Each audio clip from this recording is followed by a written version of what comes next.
Hello everyone, అందరూ ఎలా ఉన్నారండి? బాగున్నారా? మేము కూడా చాలా బాగున్నామండి.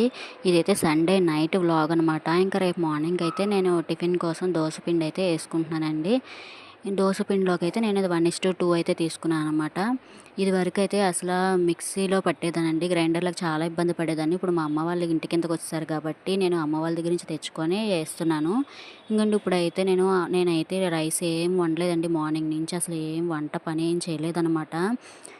మా వారు శనివారం నైట్ తిరుపతి వెళ్ళా అని చెప్పాను కదండీ లాస్ట్ నైట్.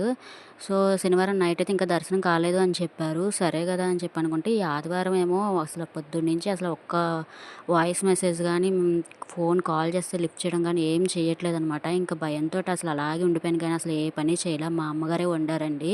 పొద్దున్నయితే చేపల కూర వండారు. అలాగే ఈవినింగ్ అయితే కోడిగుడ్లు, పచ్చిరొయ్యలు వండారనమాట. సో, అదే ఇంకా సాయంత్రం కూడా ఇచ్చేస్తే నేను పిల్లలకి తినిపించేసి, పిల్లలతో పాటు అదే ప్లేట్‌లో నేను కూడా పెట్టుకొని తినేస్తున్నాను.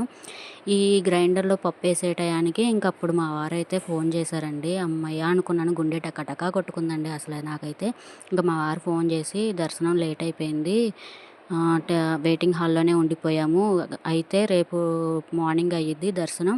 దర్శనం అయిపోగానే మండే ఈవినింగ్ కల్లా వచ్చేస్తానని" చెప్పి ఫోన్ చేశారు. అప్పుడు ప్రాణం లేసొచ్చిందండి. చాలా అంటే చాలా భయమేసింది. అసలు ఫోన్ అటెంప్ట్ చేయట్లేదు. ఎన్ని సార్లు కాల్ చేసినా ఒక మెసేజ్ లేదు. ఏమైంది ఏంటి అనేసి. వాళ్ళతో పాటు వెళ్ళిన ఫ్రెండ్స్ కాల్స్ కూడా ఏం నంబర్స్ లేవు. చాలా భయమేసిందండి అసల. సరే ఇంక మా వారు చేయడంతోటి అప్పుడు ప్రాణం లేసొచ్చి, ఇంక అప్పుడైతే నేను పిండి అది యేసుకొని ఇంక పనులైతే స్టార్ట్ చేసుకున్నా. వంటయితే మొత్తం మా మమ్మీయే చేశారనమాట. కోడిగుడ్డు పచ్చడైతే చాలా బావుందండి. మా అమ్మాయి కూడా తినింది చక్కగాని. మా చిన్నమ్మాయి అయితే అస్సలా కూర కలిపిన అన్నం తినదండి. తెల్లన్నం తింటదనమాట.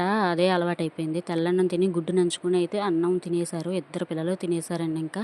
నేనైతే పప్పు ఏశాను కదండీ! ఈ అన్నం తినే లోపల గ్రైండర్ కూడా అయిపోయింది. ఇంక శుభ్రంగా తీసేసుకొని గ్రైండర్ అయితే చక్కగా కడిగేసేసి ఇంక ఇలాగా బొల్లించేసాననమాట.